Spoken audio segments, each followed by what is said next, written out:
Well, good evening all. How are we today? It's gonna be a quick one this stream. Definitely not my usual longer ones, not like they ever are long, but it's gonna be much quicker. I'm probably have to head out around 6 o'clock, so it gives us about 2 hours. Yeah, gonna just have a date tonight, so can't really make it a long one. Gonna make it quick.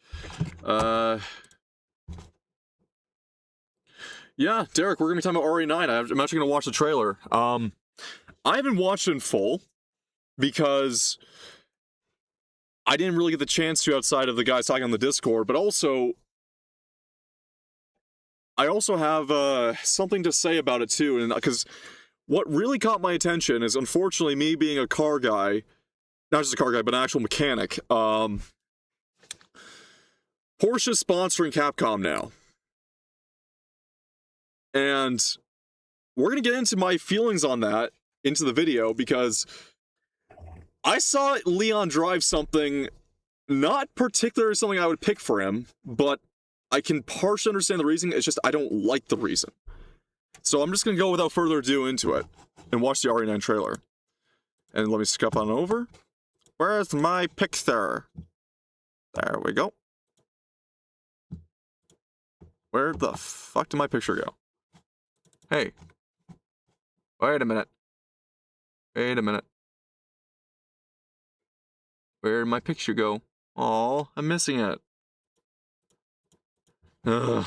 Well, my former tag is now. I'm happy to see the new Tomb Raider. I love how it's pissed everyone off. She's too hot. She isn't hot. I wanted Face to be more Tomb Raider Underworld, but I'd fuck her. Listen, man, I'd rate it. It don't matter. None of it matters. Outside of the remakes of the 2010s, I would raid Laura's tomb head first, if you know what I'm saying, right? Get deep face in the jungle. I don't care. Jungle love is driving me mad. It's making me crazy, crazy. She's good enough looking, yeah. No, she's definitely. I mean, the way I see it, I'd still say the remake Jill Valentine's hotter, but she's kind of, in appearance, kind of closer on par with that Jill Valentine, right? Somewhere between remake Claire and remake Jill, the way I see it, personally. Jill in some, Claire in some shots did look a bit iffy, but I mean, I still think Claire is cuter than Laura. And Jill, yeah, don't get me wrong, I'm not picking the design on a personal level taste. I just love seeing Twitter in flames. I got no problem with this remake design. Yeah, I don't think really anyone else do. It's just, once again, she looks great. Let's hope the game is also as good as she looks, right? That like, I get it now, right? Because, like, I know everyone wants to play the whole Gooner Slop thing, or everyone wants to play the whole Gooner Slop card whenever they see something new. And it's just kind of, all I can say to that is, once again, spice. It really adds. It brings. It's like salt on a steak, right? You have a good steak. It's, you butter sear it in the pan with some garlic butter. We're talking about gourmet steaks here, not backyard grilling. And the salt is what brings it out, or a seasoning is what brings it out too. Salt and pepper, or Montreal steak seasoning. Take your pick, whatever. But too much of it and not enough substance, it's a ruined steak. You shiggy diggy, right? You have to have actually not just the whole steak itself. You have to have the whole entree go in par with it. How are the mechanics? How's the gameplay? How's the story? Right? Story service. Okay, honestly, as long as the villains and story are serviceable and the gameplay fun, I'll take it by day one. Hell, I'll even give away a copy or two. Yeah, you know what? Absolutely. Support what's good, but don't go diving headfirst into something through sheer hype. I did that with Cyberpunk on launch. I love Cyberpunk, but I first played it on an Xbox One S. I completed it, and I refunded it. I then rebought it recently for my PC. Yeah, minimum specs also, yeah. Take it with a grain of salt. Make sure it's also complete on day one. It's not, they're updating patches constantly. That's why I don't like day one stuff either. The constant patch work, it's like, I want my shit fulfilled and complete if I'm playing a single player game. More importantly, PS4 I bought it knowing it was bad. It fucking crashed on me. My first Cyberpunk, the only Cyberpunk full gameplay, playthrough I've done, it crashed me multiple times, and I fumbled Pan Am in the trailer, and I said, fuck it, we're going up Arasaka, and we're gonna go to the moon. That's what I did. I just went, fucking balls to the walls. The Hispanic tomboy betrayed me. I must go die for my father. It was either that or take the suicide route, but I'm like, I ain't no pussy, I'm going all the way. But, okay, somehow I never, like, once again, a good example I say is, and yes, the story's not the best, but it's also a really good story nonetheless. In more recent memory, it was Stellar Blade, right?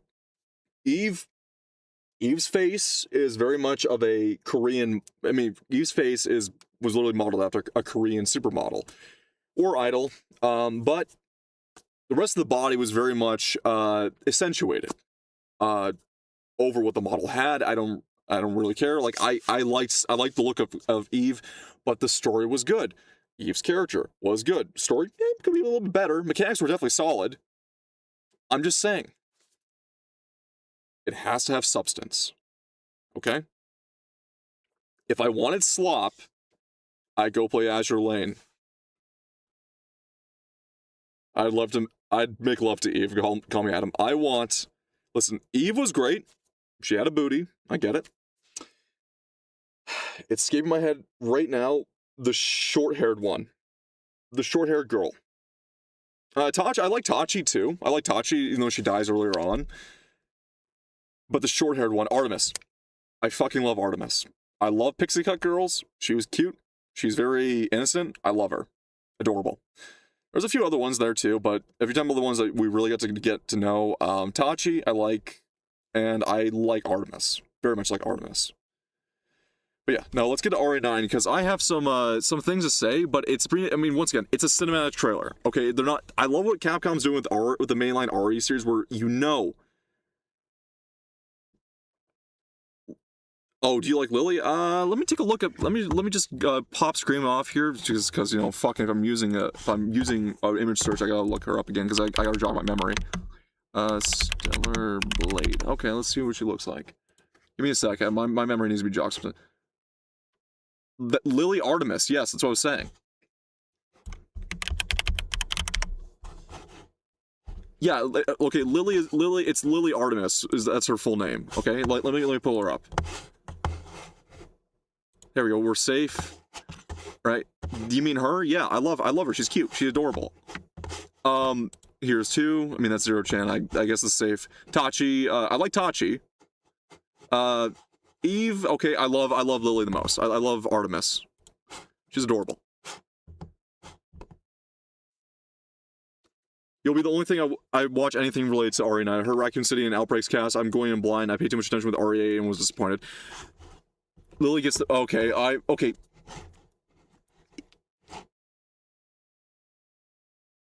If you're talking in, like, the 3 here, that we just had, Artemis, Eve, and Tachi, if you were to say marry, fuck, kill, which I don't want to kill either of them, because I think they're cute. I like their characters. You say marry, fuck, or kiss. Kiss and grope up, or like kiss or give a cop up feel up to Eve. Screw, definitely, Tachi, bang Tachi. Artemis, Lily, marry, definitely, just marry. That's it. Like, no ifs, ands, or buts. You also know I'm a bit of a contrarian hipster. I'm also a bit like a weird contrarian hipster when it comes to waifus, because I think the guys in the Discord know this too. Some guys fight over 2B or 2A. Sorry, 2B or was it 9A? Fuck. Showing I have not played. We'll never reach RE9. We'll just have him ranking waifus. Yeah, no, we might do that. Just kidding. Let's see. Nier Automata. It was 9A, right? Nier Automata 9A was the head chief of the crowd. Am I correct? 2A. There we go. I knew it was fucking 2A. I first said 2A. Yeah, people often say, oh, 2A or 2B. I like 2P. And if you know who 2P is, she was a Final Fantasy 14 skin. Basically just 2B, but well, jungle love is driving me mad. It's making me crazy. Yeah, I'm much more for chocolate, if you catch my drift. Yeah, there we go. Charlemagne knows what I'm talking about. Anyway, let's actually get an RE9, because let's just do this. I want to see the trailer. Capcom. I mean, once again, with RE8, okay, I'm not gonna say I loved RE8. The part of RE8 I love the most I loved about RE8 was when Chris came along for the actual, when when Chris and the Hound Wolf squad actually made their full appearance. Not when they're taking Ethan, not when they're moving Rose, none of that shit, not when they're meeting up with Ethan multiple times. I'm talking about when the Hound Wolf squad actually went into action. When Chris went full berserk mode at that point. I wanted, and I'm a little bit disappointed with RE9, the way I've heard, is that, yes, it's going to be Leon, I get it. I wanted more of the Hound Wolf, because we know that Rosemary eventually, I mean, Rosemary's basically being raised by Chris at this point, Rosemary Winters, and studied, but also mainly raised by Chris. So I want to think she's wearing the Hound Wolf squad jacket in her Shadow of Rose DLC. I wanted to know more about the Hound Wolf squad, because it's just like, that's a cool concept, because Chris has basically gone rogue from the BSAA at this point. The BSAA's joined Blue Umbrella, Umbrella goes under, and Chris goes rogue on them. Essentially, like, he knows they're fucking around with what they shouldn't be fucking around with, and he's pissed. So that begs the question: is Jill part of the BSAA still? And is Sheva also part of the BSAA? Like, basically all of Chris's forward comrades. And that also begs the question, because Claire's very above the board too. Her, you know, his own sister's above the board with how everything she operates, which is more like a humanitarian aid, right? Basically, Chris has gone off the wall, like, not really off the deep end, but he's gone rogue. So I want to see more of, like, the Hound Wolf squad, because they are actual veterans that worked with Chris for the longest time in their story. And I just thought that would be cool to see more Black Ops Chris, like, less of Chris being a complete fuck up with what he's doing with Ethan, but like more of Black Ops, and not like Call of Duty Black Ops, but just him doing infiltration, doing more deep dive, more Redfield shit. But yeah, let's just watch the trailer for the RE9. I'm gonna see what's going on here.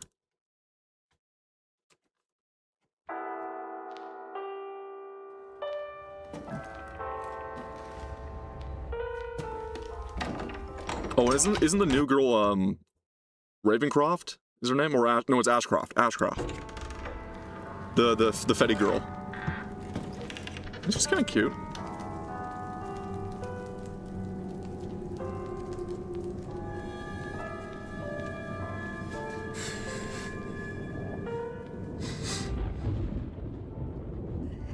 Hello? There's a stutter. It hasn't been easy. But after much effort, here we finally are. Who are you? I'm trying to... I know that voice. Ravencroft, damn, why can't she be a Slytherin chick that at least know how to expect she'll betray... At least I know to expect betrayal.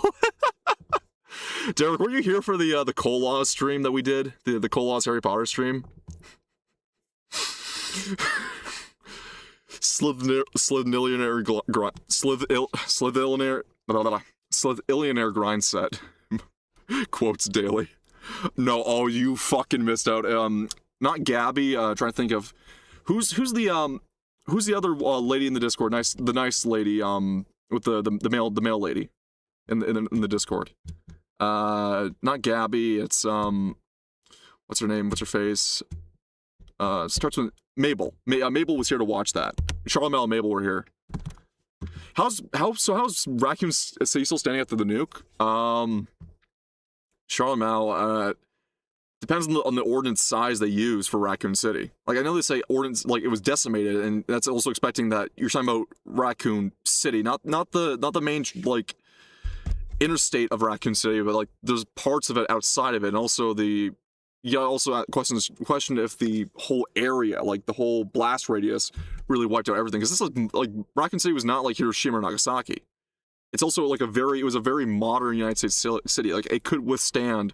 It was built during the Cold War, so it would be able to withstand like some nuclear, like, or even maybe some thermonuclear blasts. Like, some of the more outer radius buildings would be able to survive that. I know now that you're the one that I've been searching for. The special one. The chosen one. Fat girl, want to take a puff of the Elder Blood? No, not the Elder Blood. Ashcroft. Ashcroft. He's a fucking creep. Okay. Top to me. I'm gonna be autistic and gripe. I don't know. They're saying this in 2025. Because you know RE9 follows our timeline. Why the fuck are they still using 1980s police cruisers? If this is I get it, Raccoon City. It's supposed to be the rebuilt Raccoon City, the old Raccoon City. Why are they still using these police cruisers? Okay? At this point, like in 1999, these things would be starting to be phased out, but they're still being left in small cities. I get that. But it's 2025.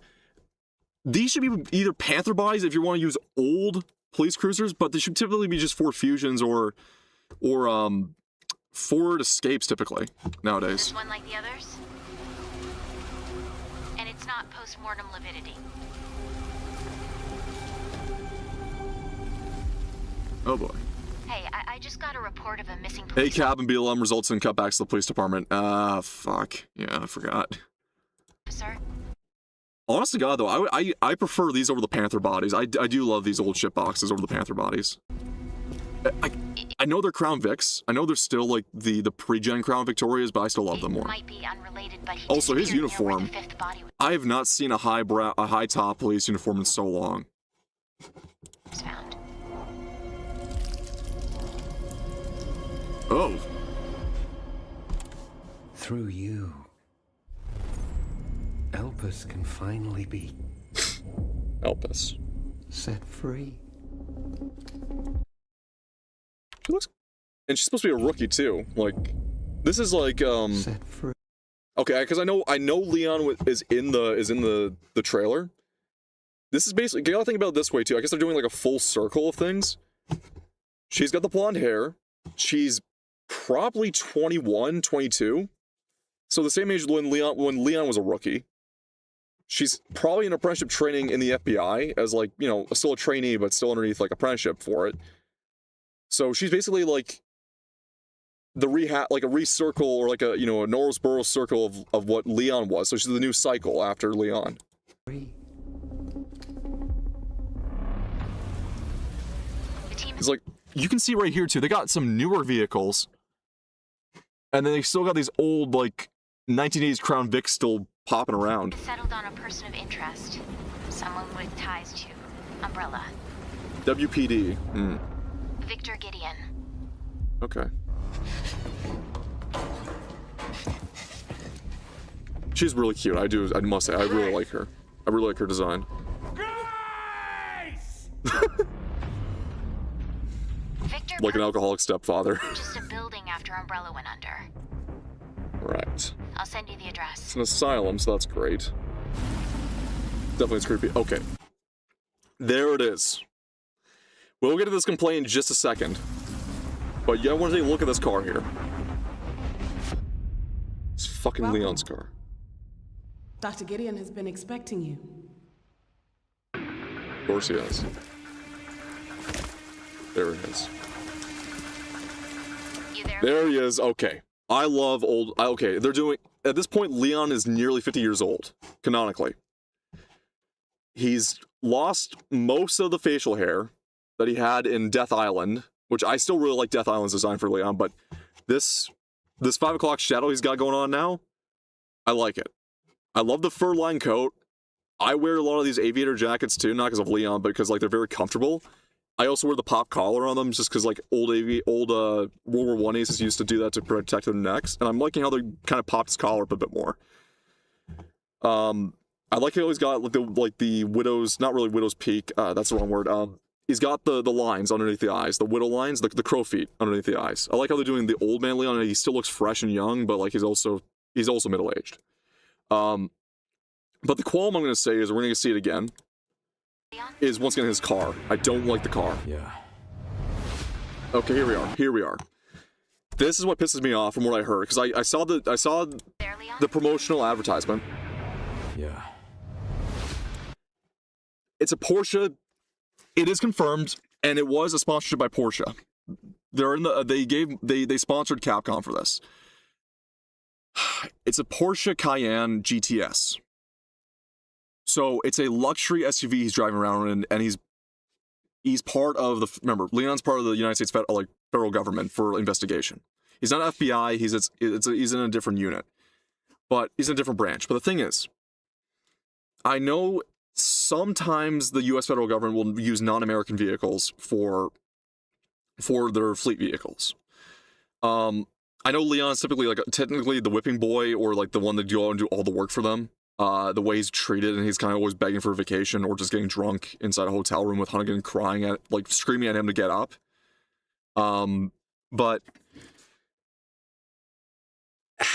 I guess they're giving him, like, throwing him the bone with the Cayenne. But like the thing is, if we're going by like just IRL like business, I don't think the Cayenne is the best choice for Leon. Right? Go up ahead just a little bit. I want to pull it up here. Because Yeah. what he's using is the Cayenne GTS, which, okay. Porsche makes plenty of SUVs. I get it. Everyone, SUVs being the hot shit for the while, there's a myriad of reasons I'm not going to get autistically into. I don't like them personally. Now, Leon's working for a investigation unit, and he needs a vehicle with utility to carry people and to kind of go where he needs to go. Ideally, he's going to also be using an export vehicle because they want to make it look cool, and it's also Japanese, so they really want to get like cool name brands and cool, sponsorships and blah blah blah, financial shit. The Cayenne is not my first choice. Absolutely not, because Leon's an athletic guy. Leon has always been athletic, and I don't see the Cayenne really fitting who he actually is. Like, it doesn't really make sense to me personally. It just does not make sense. Once again, as I keep saying, he's athletic. The car he drives should fit him, like, should represent what he is. Now, you need the utility, of course, and he's getting an older man, so he probably needs more comfort. The Porsche Taycan, which is their wagon, liftback wagon, I would think he would be better off in having that. The thing is, the Cayenne is outselling the Taycan, and the Cayenne is which you're hearing when I'll play and roll back, you'll hear the roar of the engine. It's a 4-liter bi-turbo, so it's a twin turbo. It's a twin charge, it's a twin turbo, basically. It's a twin turbo V8. Like, what else do I want to say? It's a 4-liter twin turbo V8. It makes cool noises. The Taycan, unfortunately, is a all-electric vehicle. Now, it's blisteringly fast, as most all-electric vehicles are sold on, but their top speed is very limited because of the gear ratio. Now, of course, it's a Porsche, so it's going to have a much higher top speed than typical one. You follow my drift. I just think Leon would be better off in something like a more like a sport wagon, okay, or a sport saloon. Now I'm going to be a bit autistic and play the home team for what I love. If we're going to go by exports and trade, it's not as cool as Porsche, and definitely wouldn't be the sponsorship they would want. I think Leon would personally be better off within.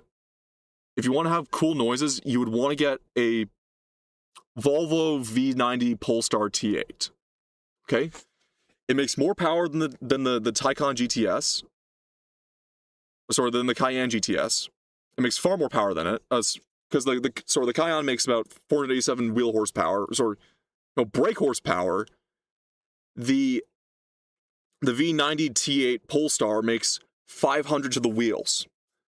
Okay, it's an all-wheel drive wagon that also has the paddle switches, which I know the Cayenne GTS has as well. The only thing that might lack in the department is that both its branding, being so large in the front, may also not be as cool because, a Volvo. Like, it says Volvo. People don't typically think Volvos for being cool. It's also the fact that the V90 T8 is not a 8-cylinder, it's a twin-charged 4-cylinder, meaning it has supercharging and turbocharging. So, supercharger works at the low end, turbocharger works at the high end, there's a cutoff and switch over. How much do you bet that car will get destroyed? Well, apparently there was rumors, and I'm going to take it with a grain of salt, where you do drive, like Leon does some driving, in a kind of like a guided rail system or something of the like. Not really open world. I don't buy any of that shit. it's going to probably be some sort of like rail system they're going to have the player operate the car on.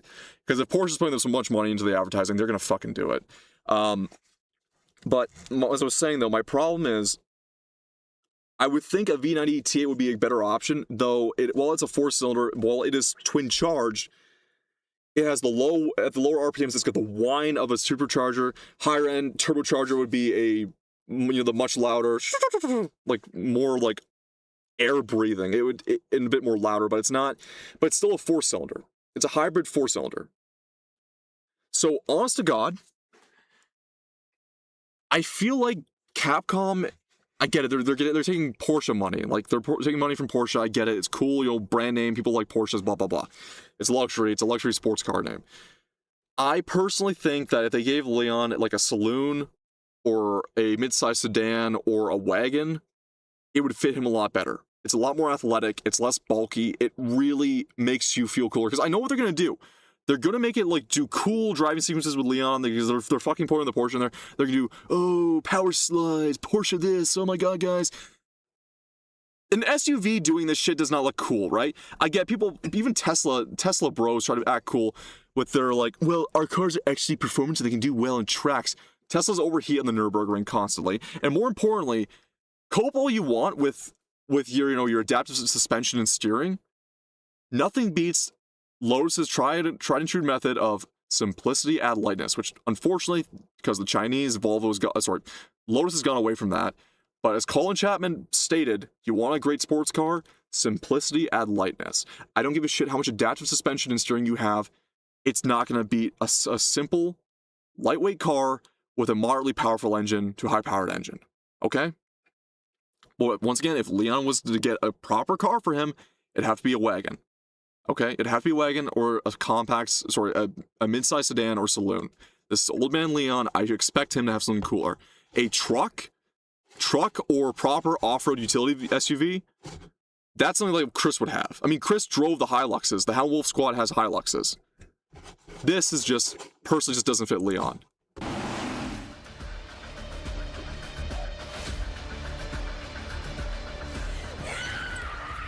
Hey, over here. Oh, hell yeah. FBI. What are you doing here? Okay, definitely I love these shots. And okay, Raccoon City is not even really standing. It's still abandoned, but it's kind of like the Chernobyl, the Pripyat exclusion zone, right? AC James C. McDouble. Don't do anything. Yeah, okay, they're trying to make it cool. They're doing a lot of like these cinematic shots with the Porsche. I don't like it. Me? Never. I don't like that personally. Like, think about this for a sec here. I'm gonna go back to, I just want to show you this, like, let me just pull this up quickly, there we go. Okay, we got Leon again, I'm gonna pull the capture. Yeah. Oh, my phone. Right. I get they're trying to make it look cool. They're trying to make that fucking Cayenne look cool. It's not. I'm sorry. Hey, over here. I don't give a shit how much name branding you do. I love the trailer. I love how Leon is definitely looking more his age now. I love that facial feature. He's really still who he was, but he's no longer doing gun kata. He's just more precision nowadays. What are you doing here? But this here, they're trying to make the Cayenne, because of the sponsorship deal, they're trying to make the Cayenne look cool.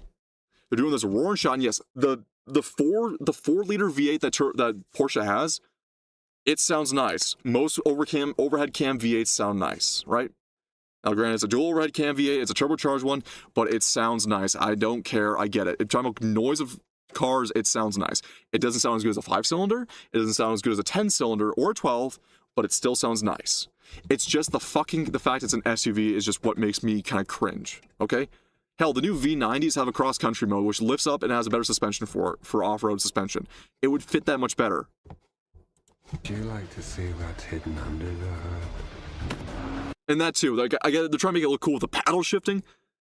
It's still a fucking SUV.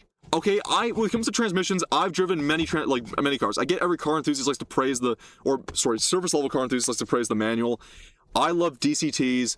I love paddle shifters too. Okay, I have no problem with them. I've driven many cars. All my cars may be manual. I've driven plenty of DSGs, DCTs, you fucking name it. CVTs still suck to me, except for Mazda's. For some fucking reason, Mazda actually made a CVT with a paddle shifter, which feels fun. But for Christ's sake, I don't care. It says Porsche on the hood. It's still a fat SUV. It's a pig. I don't like it. It doesn't fit Leon. I know it's a gripe, but it's all a cinematic trailer, and they're focusing heavily on the Porsche. I don't like it. Don't do anything stupid. Also, why do they have so many old cars running around here? It's Raccoon City. Unless we're going back in unless there's oh fuck. No, is it like going back in time? Me? Never. Holy shit! Raccoon City got fucked up. Hell yeah. Wait a minute. I see what they're doing. Well, it's still gonna be zombies, if you will. Remember, Resident Evil, while it was technically zombies, it was also mainly lab experiments, right? Gone wrong. Mutations. That's what the viruses are. We know with RE8, the village in RE8 was a off the beaten trail. It was actually pretty much an undocumented village. Just out there in the middle of fucking nowhere. For some reason, the only modern house belonged to the Winters. That the Redfields that Chris kind of helped situate by putting them into to keep them safe. But it was an unknown village that was basically ruled over by Miranda. If what I'm getting at here is correct, it seems to me that Raccoon City for some reason is still in a weird lapse or time zone of its own, and then it seems like it's being overruled by, you know, the villain here. And it seems to me that they've stuck in a much older time than they should be in right now.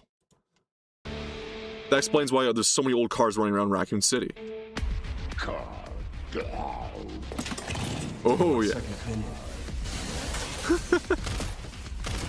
Okay, so they are giving Leon his old quips, and they got some gameplay here. It's a third person, so it's RE4's engine. Over the shoulder. They've gotten away from the first person. They're going over the shoulder again. This is going to be kind of cool. I like this. There's the kick. Okay, so there's some gun kata. Okay. This looks good. I will say this does look good. Okay. But yeah, once again, I said it a million times over.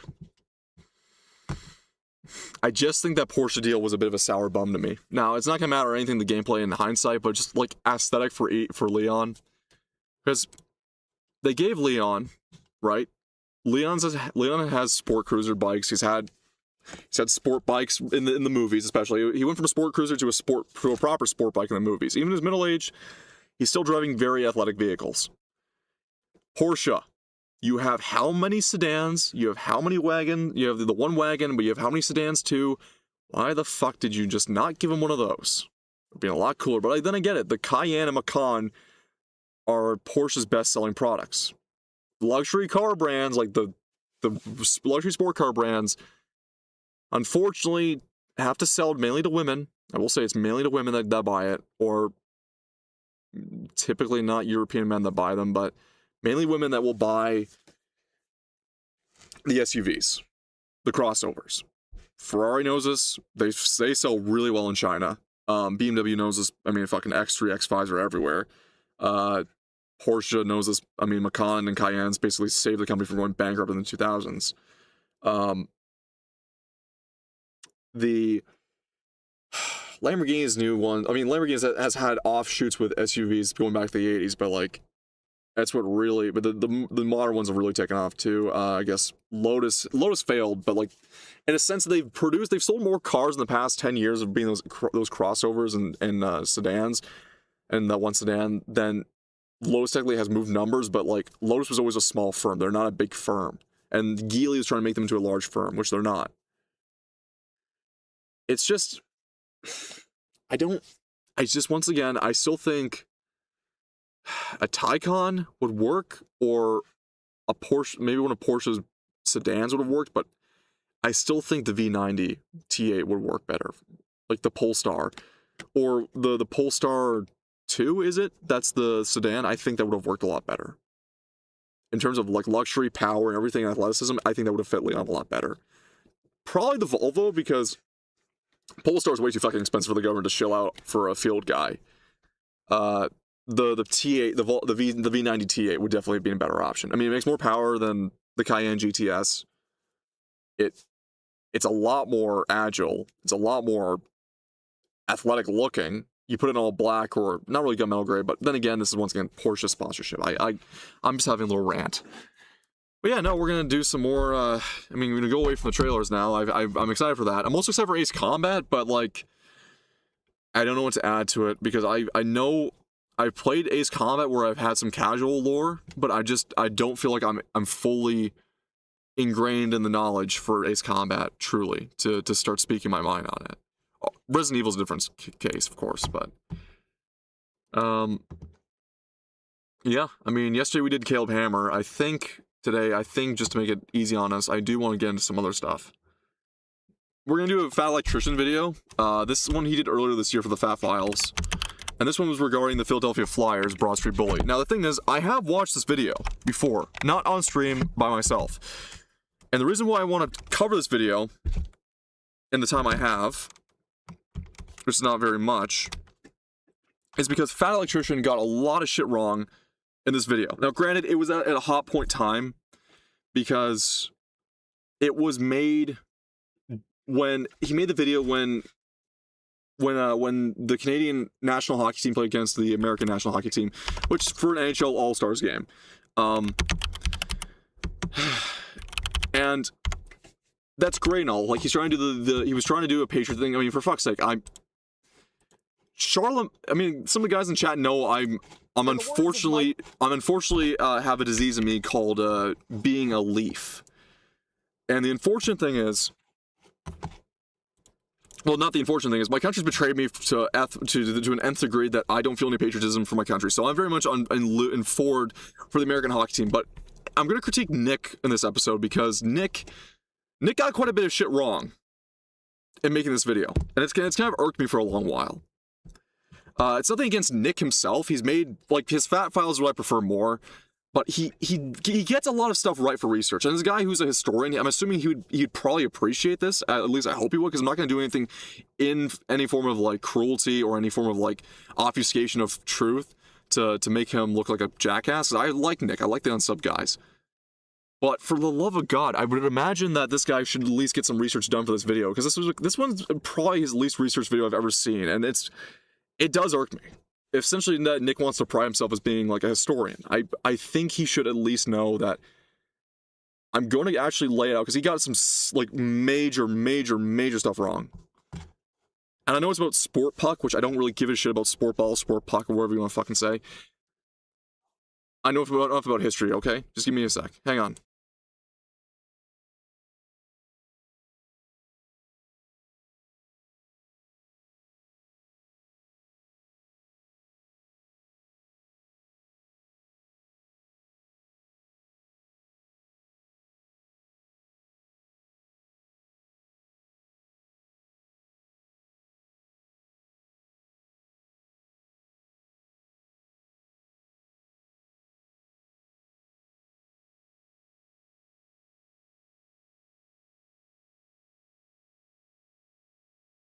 So I'm gonna make this video quicker.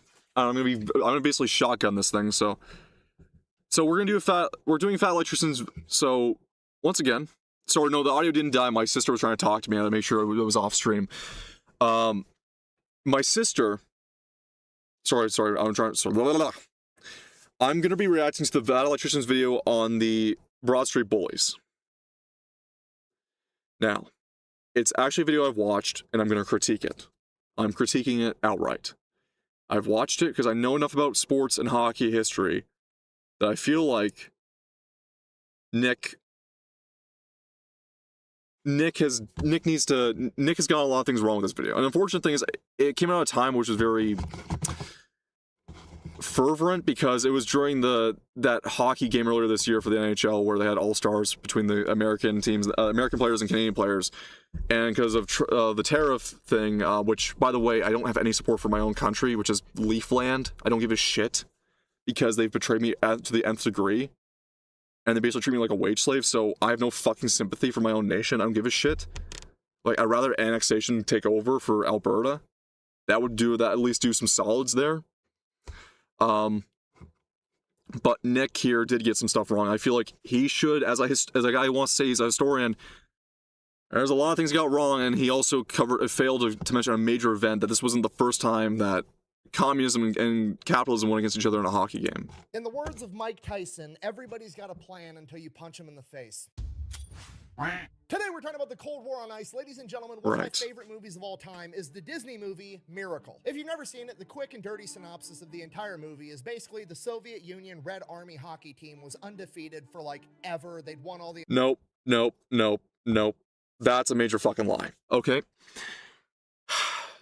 What happened, that this lie that Nick is trying to put out there, or sorry, not a lie, this failure of knowledge that Nick has put out here is completely incorrect. The USSR hockey team had been smacked around. They were still a strong competitor in the 70s and in the 60s, but they only started playing hockey internationally in the 60s once they decided to rejoin the Olympics and the International Federation. Sorry, not the Olympics, but to play international hockey again, International Ice Hockey Federation. The thing you need to know is that in 1972, they would play against the West. It wouldn't be against America. It was against Canada in 1972, called the Summit Series. It's when the NHL's best players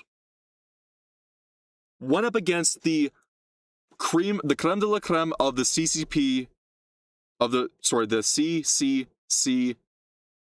yeah, the triple CCCP, basically the USSR hockey team, USSR hockey team, there you go. And they, in the first game, underestimated the USSR hockey team, because especially the goalie, Vladislav Tretiak, had an incident where he let in 17 goals in a game. He was getting married the day after that game, so his mind was elsewhere. The thing is, the NHL hockey team, the NHL all-star team that went against them, played both in Canada and in Russia. And it was down to Game 7, but Canada won in the Summit Series. And from then on forward, there would be a international hockey cup called the Canada Cup, which would be played every couple years or so for the best NHL players and the best players of each nation that would compete in them later on, because then it went from the USSR and Canada to eventually more European nations like Sweden and Czechoslovakia. Yugoslavia, and I believe the Czech Republic would later on play, and there would be games for years. The USA never played because they never wished to field a team in that series until the Olympics in 1980. But essentially, no, the USSR was never undefeated. They were a strong competitor, but it took the best of the best to whoop their fucking ass. And by the way, a lot of Russian players during the Cold War and after the wall fell that were trained on these teams went and found refuge in playing for either in Swedish teams or like Norwegian teams, Nordic teams to find refuge, or they were able to escape their country and play in the NHL. That's why in the 80s you saw a massive invasion of Eastern Europeans into the NHL during as each Soviet bloc fell. Like basically these guys were insanely good athletes and also trained soldiers sometimes, and they came over and they would basically help also train Canadian school kids with athletic programs. I actually got to use a program developed by the Yugoslavian, I believe it was their soccer team, and they were fucking brutal on what you'd be trained for. Thankfully I was in shape, but it's nowhere near the fitness test that RFK wants to bring back. The shit was fucking gnarly to pull off. Like you were vomiting and just wrenching in pain and improving your flexibility. It was brutal. Absolutely brutal. Olympic medals, they were winning all the world titles. They were absolutely the best hockey team on the planet, no. Allegedly. Yet the 1980s... See, again, he's talking about the movie here. He's talking about the movie here. Nick very much got this wrong. He got this fucking wrong. I don't like this, but I get it. It's to hype up America. We're hyping up capitalism. I get it. I have more love for America than I do my own nation. I say it a million fucking times. But Nick, you basically fucked the pig on this one in terms of research. Managed to band together a bunch of college And we're not even a students, minute and they in. somehow managed to pull off the miracle on ice by, you know, shedding their egos and coming together to work as a team to beat the Soviet Red Army hockey team. Yeah. It's a great movie. It's very inspiring. It's got a real Disney appropriate message, but in that movie, they're showing off all the highlights of the Russians, and the coach is explaining how undefeatable this Russian hockey team is. And part of that movie, they go in to explain how the Soviets keep coming over every single year and playing all the American NHL professional teams, and they beat up on them too. But what the movie fails to mention, and probably because it does not have a Disney appropriate message, is that there was one NHL hockey team that not only did not get beat up by the Soviet Red Army team, but whooped their ass so bad that they tried to quit mid-game, and then they had to force them to come back out and continue playing. And that team is the 1976 Philadelphia Flyers, aka That same year, in 76, there would be a later on. Actually, yes, this was the later on. So during the later on into the 76-77 year, so the 75-76 year had this exhibition game. 76-77 year would have the Canada Cup playoff, which would be the second time the U.S. Red Army went against NHL players that year. And you have to remember, as I said before this Nick basically obscured a whole decade worth of information to make this video. the Broad Street He obfuscated Bullies. all that. But first, But yes, the Broad Street Boys. And by the way, there's a certain player in the Broad Street Boys who will come up later on. I will mention, because Nick mentioned this guy fucking played against the Red Army before. from our sponsor, this video is brought to you by Henson's Shaving. Why is a guy with a beard promoting a razor company?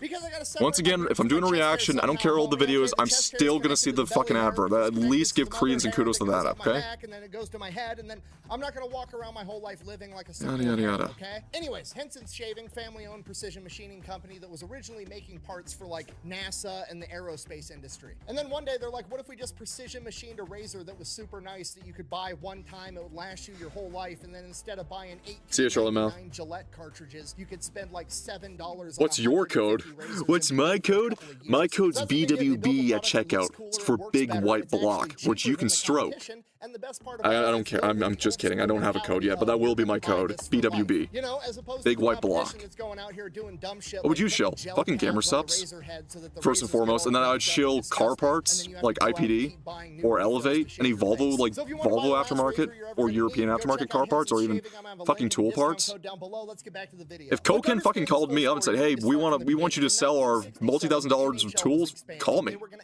add 6 new hockey Exactly. teams, My and one of my those limit is something that I teams just wouldn't they use. had was the Philadelphia Flyers. Now, the men that are responsible for the founding and the financing of the Philadelphia Flyers hockey team are not hockey players. They are just That's true. They were well, they were billionaires essentially, but like they owned the Philadelphia Eagles, and they owned a few other teams. But they also got to remember, sorry, that's something that Nick didn't, and I don't blame him for not knowing this. Philadelphia actually had an NHL team in the 30s for 1 year only. It was called the Philadelphia Quakers. They had 44 games. They lost 40, tied 3 of them, and only won 1 game. They were such a miserable team in the Depression that they folded after 1 season. But their colors were orange and black, so it stuck for the Flyers, and that's why they kept it around. It's always kind of been Philly's color, and Philadelphia being in Pennsylvania, which is a northern state, has always had a rich hockey history to it. Especially since it's also a very industrial town. Not the way it is nowadays, but like it used to be very much industrial. straight up business guys that think that this could be a worthwhile venture Kinda like to Pittsburgh. make a bunch of money. Now, this might not seem really important, but it actually is the most important part of the story, and it changes the face of hockey as we know it, because you have to realize at the upper echelons of management at this team, there's nobody that's actually in it for the love of the sport, okay? They're all in it for money, and the money comes from winning. Okay, if you're not picking up, I'm gonna put down... That is true. And I think Nick will get into this too, but the thing is, hockey's always been a blood sport for years. It's only been nullified as of recent, but recent being the past 30 years. It was a blood sport. It's always been a blood sport. He doesn't know fucking Eddie Shore. He doesn't know about the Maurice Richard riots. He doesn't understand about how fucking aggressive the Red Wings were, how the Rangers used to be a brutalist team. Bruins were always nasty. So was Chicago Blackhawks. They were both speed and nastiness. But like, hockey's always been a brutalist sport. No two ways about it. But the 70s is what really cranks it up, because also in the 70s, the NHL was going against a rival professional league team called the WHA, World Hockey Association. And they basically paid the players what they were actually owed. And I do mean what they were fucking owed. Like, the first 7-figure contract came from the WHA in 1971, and that was for Bobby Hall. A old man Bobby Hall. Past his prime, but they got him for that fucking contract. And they were scooping up, like, top draft picks, top picks everywhere for money. Money that they were being loaned out, not actually had, but nonetheless. Then they sold the WHA by putting themselves in towns that really, in cities that wanted hockey, professional hockey leagues, but the NHL completely ignored, and then completely upped the violence. They allowed more fisticuffs to be thrown, less restriction, less time on penalties, right? Less throwouts. Just go balls to the walls nuts. And that started the era of goon hockey, and that's a funny way to say nowadays, but essentially what started the goon era, the gooning of hockey, was the fucking WHA. And the Flyers, yes, they would get beat up on beforehand, but then they started becoming the ones that bullied them. But it was also incentivized that to put ass in seats with this team, you had to be fucking aggressive. I'm trying to tell you, the Philadelphia Flyers is going to have some real loose morals when it comes to how that winning. Precisely. Tradition, sportsmanship, put all that shit on. No. See, Nick is playing by the idea of he's playing by the idea of American football, American football, and then baseball. No. Once again, hockey's always been a blood sport. It's basically, hockey literally stems from lacrosse. It literally stems from lacrosse. I'm not kidding you. The original rules of hockey would basically follow lacrosse's rules of passing. It's being aggressive. It is not just bumping and jabbing at each other. Their fights, the first recorded official hockey game in history in 1879 literally ended with a fight between a figure skating club and the fucking hockey teams who were just testing out this new game that they had developed, and they threw fisticuffs. I'm not kidding. Off to the side, we're trying to make money. I'm talking about this. So they go in, they have their first season, and at this point in time, with all these new hockey teams coming in, there's kind of this stigma around all the new hockey teams that, like, these are the JV teams, they're not actually part of the NHL, they're not as good as the OG NHL teams. And because of that, at this point in time, whenever one of the original NHL teams is playing one of the expansion teams, there's kind of that... Not really original all the way, because technically a lot of the teams were expansion, save for the Maple Leafs, which they have gone through multiple reiterations, and the Canadians were the only ones that really stuck with the original name. In fact, the Canadians are older than the NHL outright. But there was a lot of shifting during the 20s and 30s, especially during the 30s because of the recession and the Depression and the Second World War, that only left 6 teams around. But they're not really original, but they're the ones that stood and remained after that time. There was, up until 1943 or 41, there was 7 teams after the Depression. And that was the New York Americans fighting alongside the New York Rangers. And the Americans would be folded because it was just like, well, Second World War came around, we lost all of our roster. Majority of our roster, we can't afford to bring a new roster, we're going to fold. Incentive to perform exceptionally well in front of everybody and kind of beat up on the new guy. Despite that, the Flyers go into their second season. But also, a lot of the original 6 teams were forced to trade into the draft their older players. And in turn, they get no top draft picks or newer picks or whatever for the 67, 68 draft. And because of that, they a lot of these new teams were made up of, actually half of them were made up of veterans, the other half were made up of rookies. Same with the original 6 teams. Just with the original 6, they kept a lot of their best players in that team. So the guys that we traded off were not exactly like. They weren't bad, but they were over the hill. They were in their late 30s, early 40s. They end up making it to the playoffs where they're going to be playing the St. Louis Blues, and the Blues go in there and literally physically the St. Louis was fucking aggressive in their first year. Also, they had Glenn Hall. The goalie was Glenn Hall, the guy who developed the butterfly style of goaltending, which is what every type of goalie uses nowadays. The one where you drop the floor and put your pads out. That is Glenn Hall. Out of them, and he was also a nasty motherfucker in the net, slashing people. Write that down. It's hard to play hockey after you get your ass kicked. So at this point, the Flyers management proceeds to do what I can only describe as essentially building the Monstars from Space Jam. Those little pipsqueaks just turned into superstars. Suffering suckers. They're Monstars. I get So it. the It's draft easy that to year, sell there's this. young hotshot college player that's like really, really good by the name of David Clark. The problem is nobody wants. He says David Clark. Now, technically, that is David's real name. Actually, no, it's not. Fucking. No, hang on. He gets that completely fucking wrong. I'm sorry, Nick. Ooh, Nicky. You screwed up hard. Because it's not David Clark, okay? His name is Robert Earl Clark. What's the short form name for Robert, huh? Bobby Clark. You're thinking of the Dave Clark 5. The fucking band Dave Clark 5. Bobby Clark is the guy's name. It's not David Clark, it's Bobby Clark. David Clark is literally the Dave Clark 5. This is Bobby Clark. Nick, what the fuck? Wants to draft this kid because he's a diabetic, and apparently everybody thinks that that's going to be a huge issue. Yes, you didn't. Jared, you know Bobby's short for Robert? Okay, Bob is short for Robert. Is shorthand for Robert. Bobby is a pet name that originated from Bob. Bobby. Rob. Bob.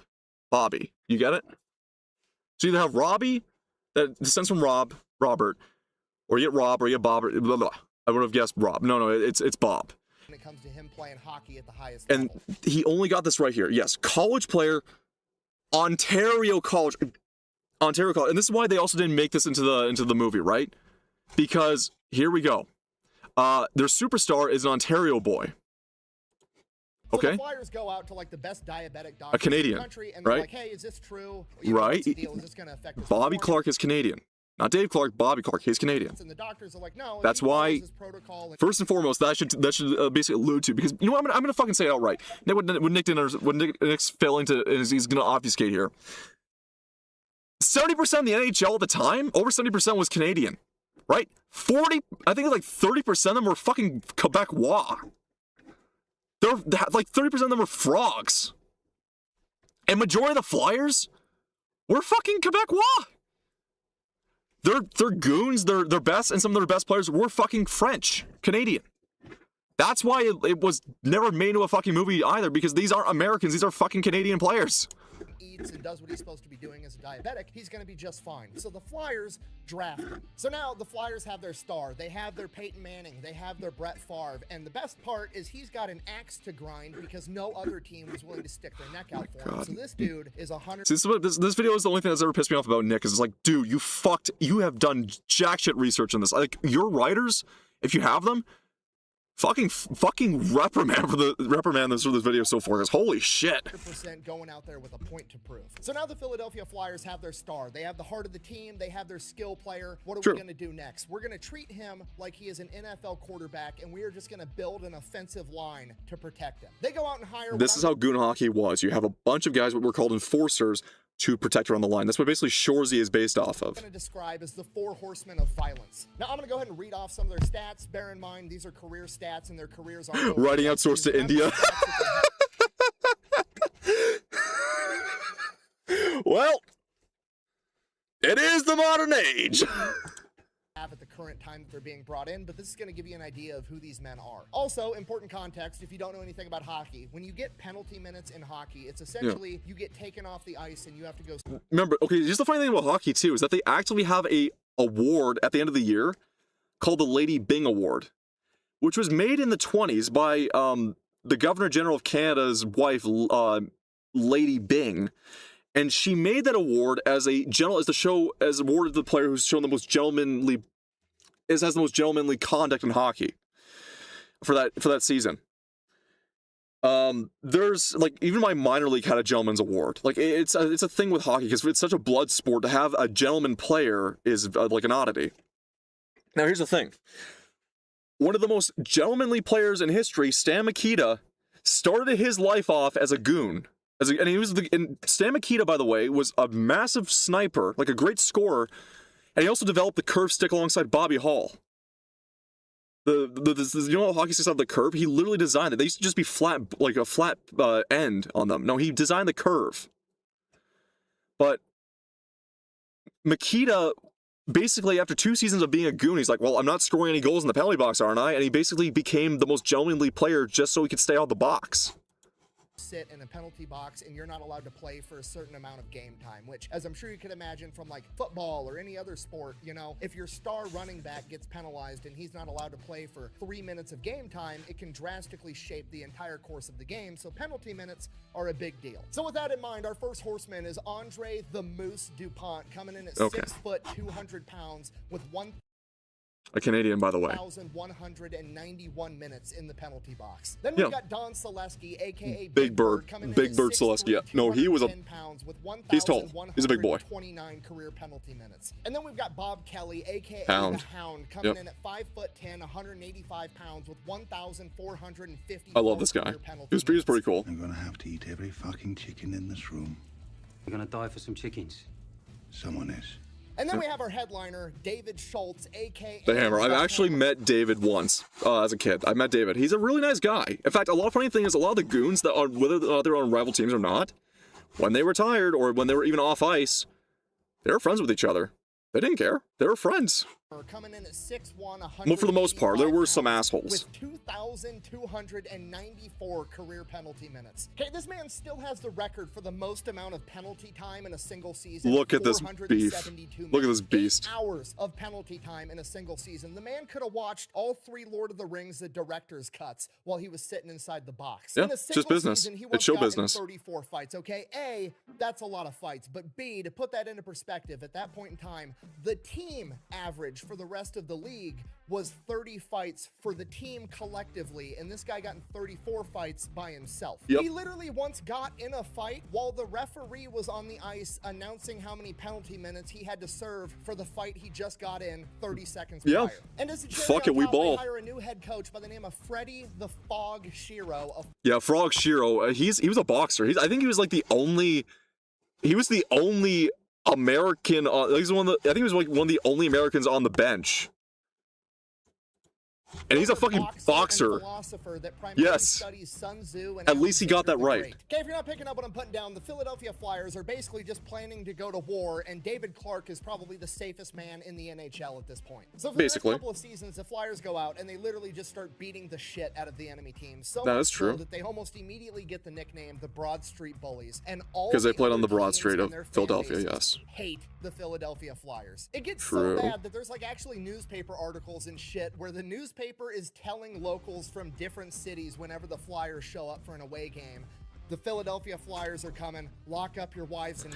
Yeah, they really promoted that up. That actually led to the movie Slapshot being made in the late 70s, which was a good Paul Newman movie, I'd say. It's a pretty good comedy. Still to this day, it's still pretty funny outright. I still love the lesbian where he's calling the goalie's wife a dyke and then screams, "She's a lesbian! A lesbian! A lesbian!" That's Paul Newman, by the way. Paul Newman screaming that, and basically to pull the goalie out of the net so he can throw fisticuffs with him so they can score a goal and win the game.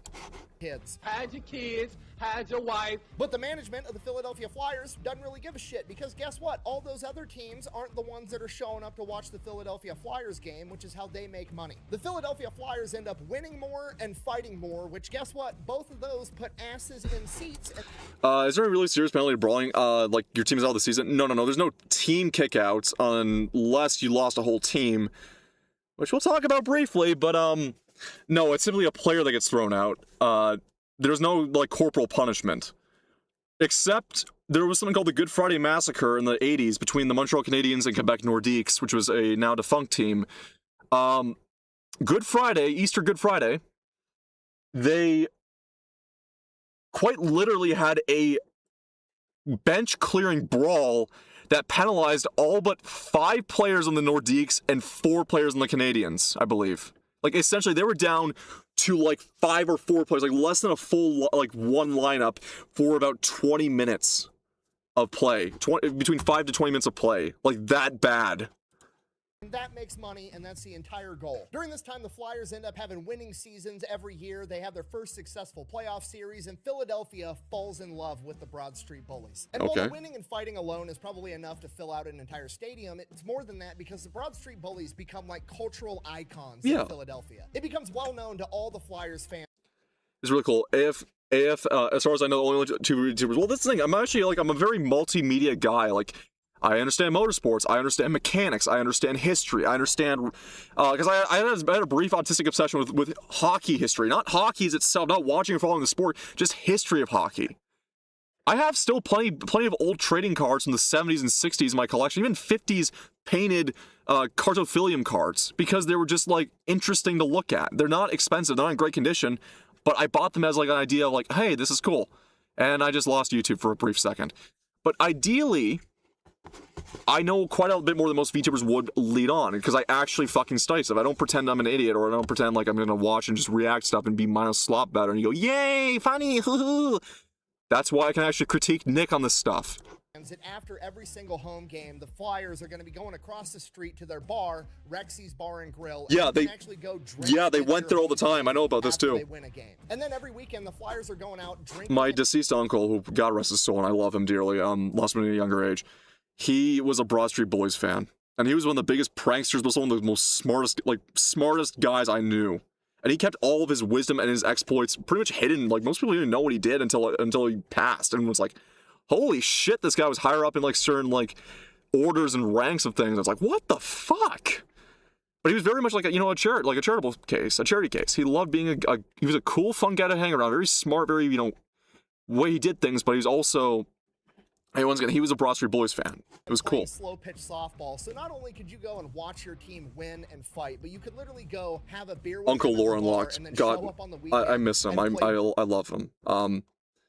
If I was ever to do a charity stream, it'd be for scleroderma in his honor, because he had lung scleroderma, which affects my family quite frequently, and also workplace safety and health hazard stuff, because his lung scleroderma got triggered by a factory he used to work in from the chemicals.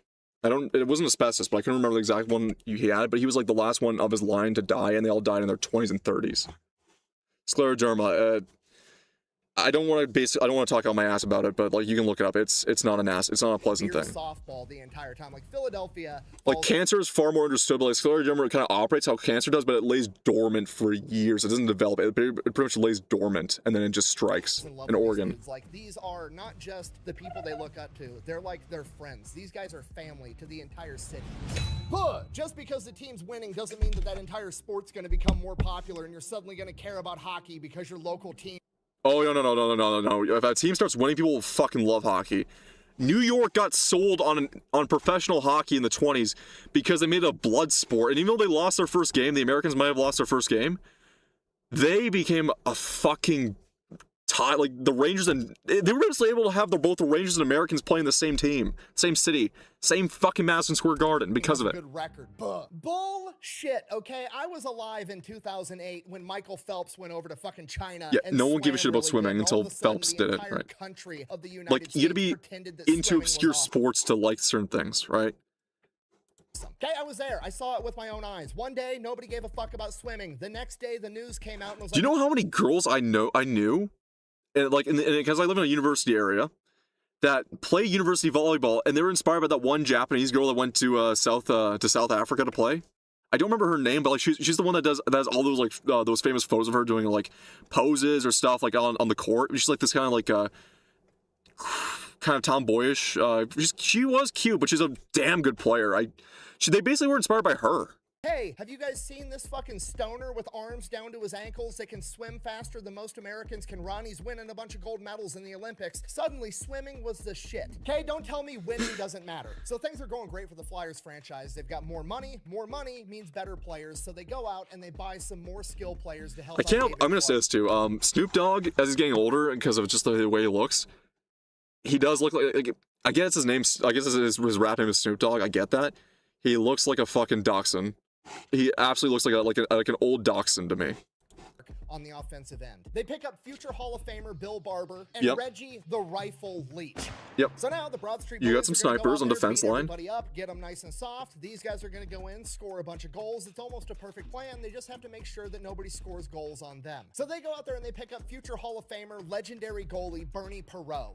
Okay, Nick, I'm gonna say it here. So they go out there and they pick up future Hall of Famer, legendary goalie. How the fuck did you just get Perreault? Like, I can speak some French, unfortunately, because I was forced to be taught that in school. And I speak Acadian French and Quebecois French, not Cajun French. But how do you get Perot from Perrant? His name is actually Perrant, and unfortunately he did die in the fall of this year. Bernie Perrant.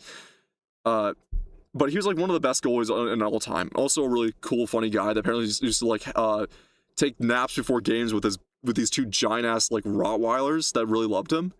And like he'd play street hockey with like the local kids amongst most of the other players. They just play street hockey with the kids. Even the aggressive like enforcers, they would play street hockey with the kids. They fucking love doing that before games as a way of good luck. But Perrant here, it's Perrant, not Perot. Get it right. I cannot stress to you how good of a goalie this guy turned out to be. It became a saying in Philadelphia at this point in time that only God saves more than Bernie Perot. So they've assembled the yeah, that was a line they did use. And they crush absolutely everybody. They get 50 wins. They have. I only know Cajun French by proximity. Well, here's the thing. Cajun is like the second best sounding French. Parisian French is first. Then Cajun French. Acadian French is actually not that bad to speak. Quebecois is only above like the colonial French languages, except for some of the North African French spoken, like in Libya.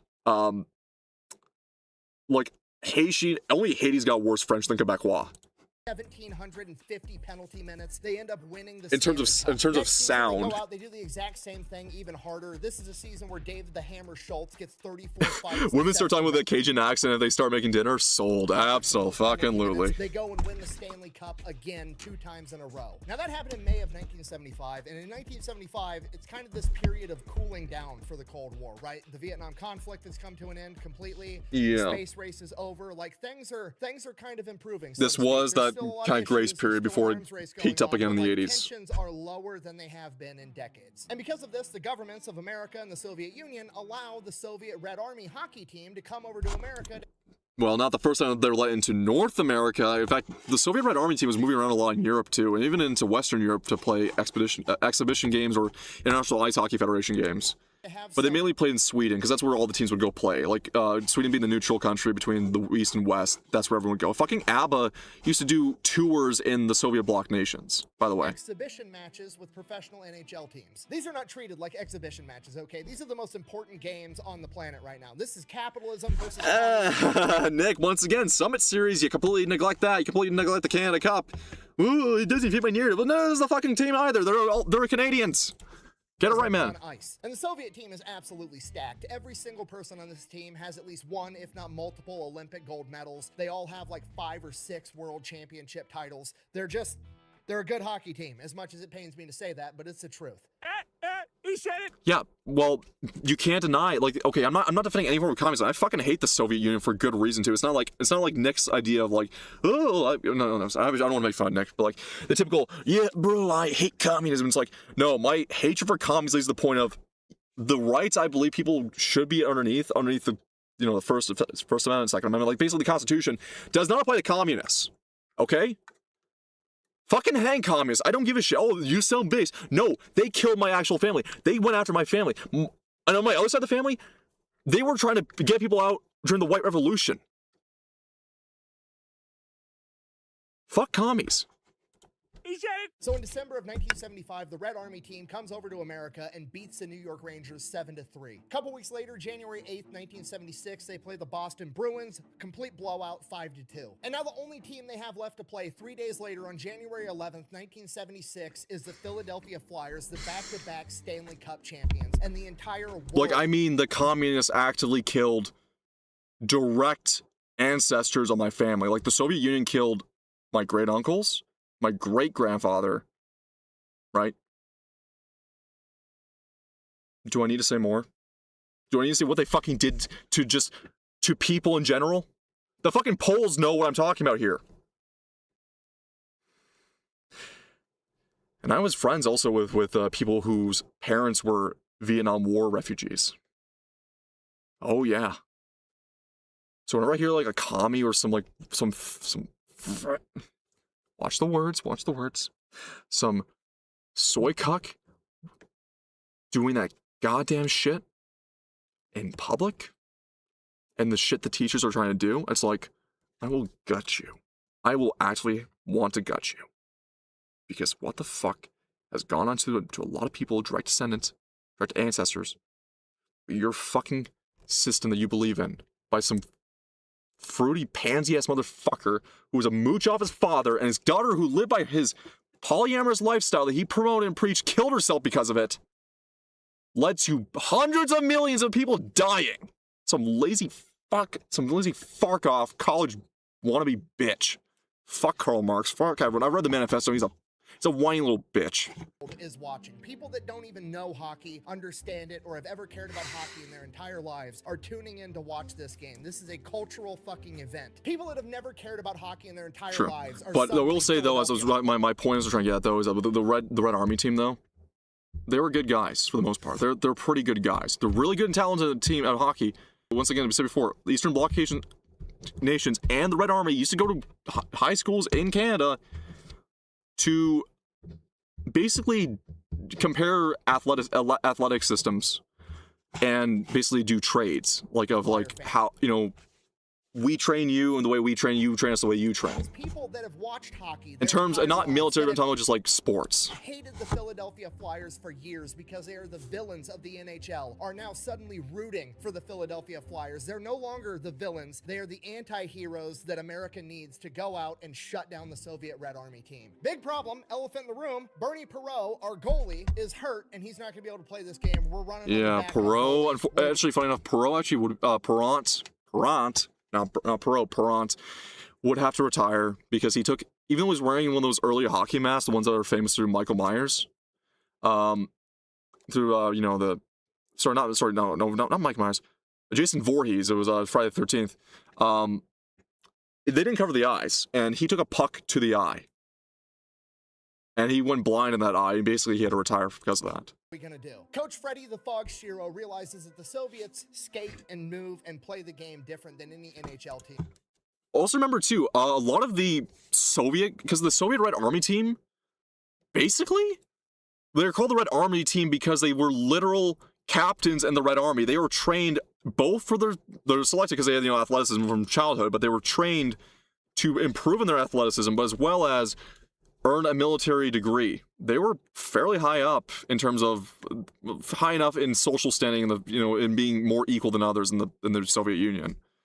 They were pretty up there. And also their athleticism was pretty top notch. And they move, and European hockey is unlike American or North American hockey, where it's more blood sport over here. To them, they still treat it like more figure skating, more precision, they're very surgical in the way they play. You can still see in international ice hockey federations, they're very surgical. The Japanese mostly adopted that style, as they've had more trade with the Swedes in terms of like the sports culture and some things. They had pretty strong ties with the Swedes, so they did take a lot more of their style of play than they did North American. Right, NHL teams is like stop, go, do this. The Soviets are moving constantly. Yeah, they don't ever stop. They are constantly flowing. That's how actually I got trained and learned in hockey. I did a lot of speed, power skating too as a kid.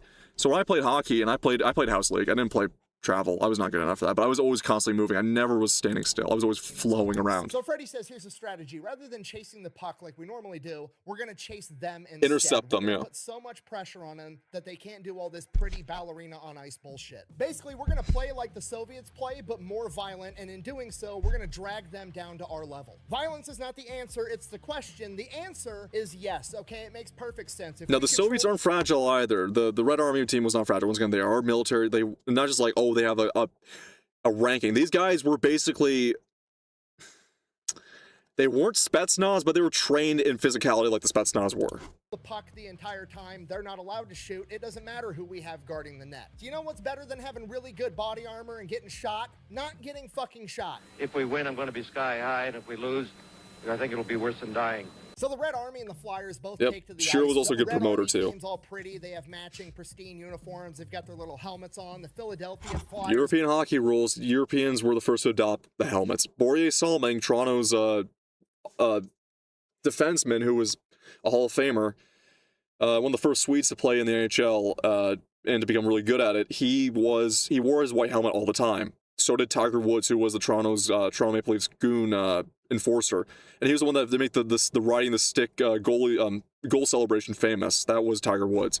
He's basically a character. But they were wearing their helmets because they realized they saw enough people basically retire because of concussions and CTE from smacking the head off the ice, even though before CTE was understood. No helmets, no teeth, complete fucking goon squad. They go out there, they stick to the plan, they start beating the shit out of the Soviets. And when I say them, I don't just mean like the big enforcer type dudes like Dave Schultz. No, every single player on the Flyers team is playing super aggressive hockey. Basically, yeah. Skill players. The plan is working exactly how they had hoped. The Soviets have like his nickname was Tiger Williams. Tiger Williams. I'm sorry, Derek. It's not Woods. It's Tiger Williams.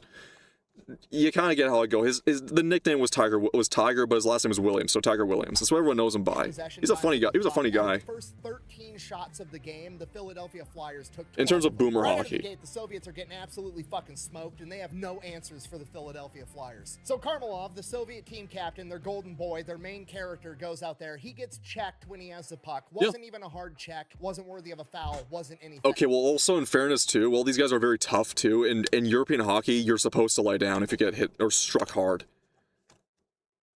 I will now make a react stream calling out series. Thank you. Please do so. I'm a retard. But thanks, Derek.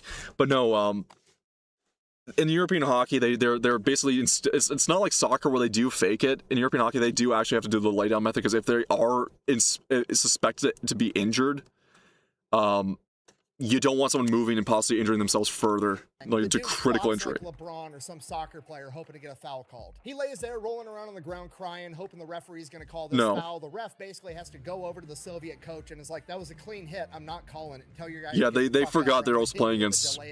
So the Fucking hell! Would you stop for a second?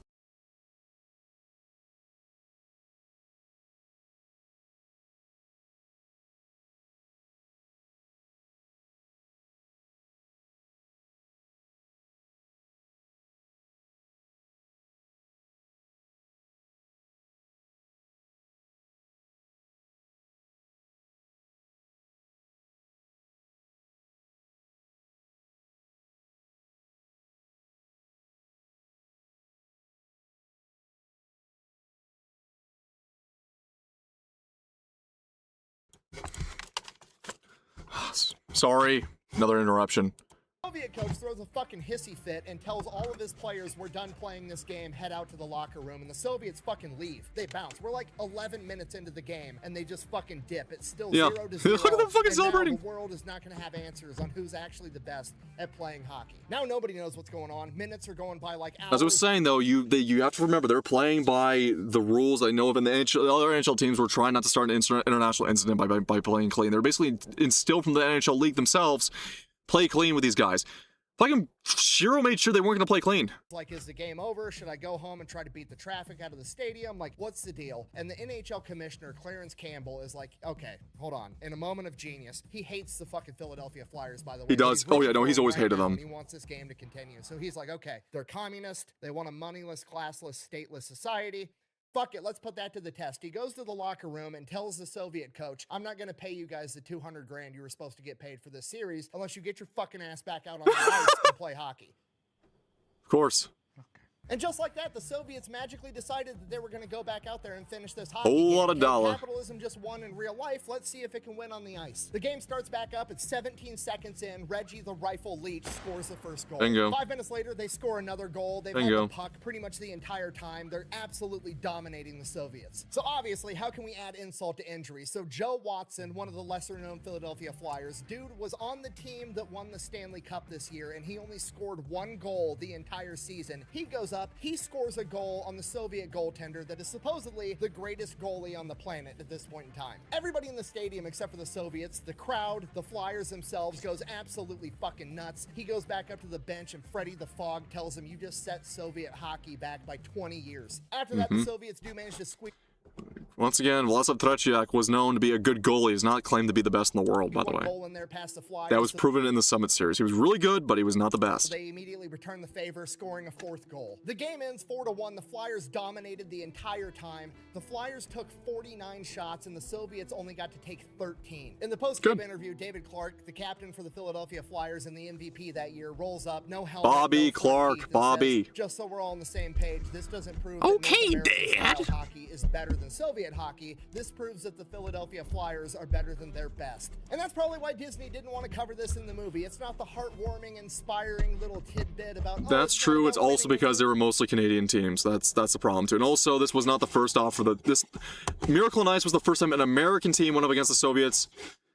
This was essentially a majority Canadian team that went up against the Soviets. Shiggy Diggy, thank you. About how sometimes violence is effective and being the bigger bully fucking works. But yeah, no, Nick did get a lot of things wrong in this video. I guess it's very entertaining. It's a little happy, you know, it's Nick doing Nick's thing, but like, he did get quite a bit wrong, as I mentioned. All right, that was a good video. Thanks, Nick. But a lot of, well, no, it wasn't per se the best video. It wasn't that good in the sense of the errors and flaws, but the story bit when we actually got to the actual game itself, he got that on par. So yeah, good on you, Nick. Anyway, that's it for tonight. I have to get going. See ya.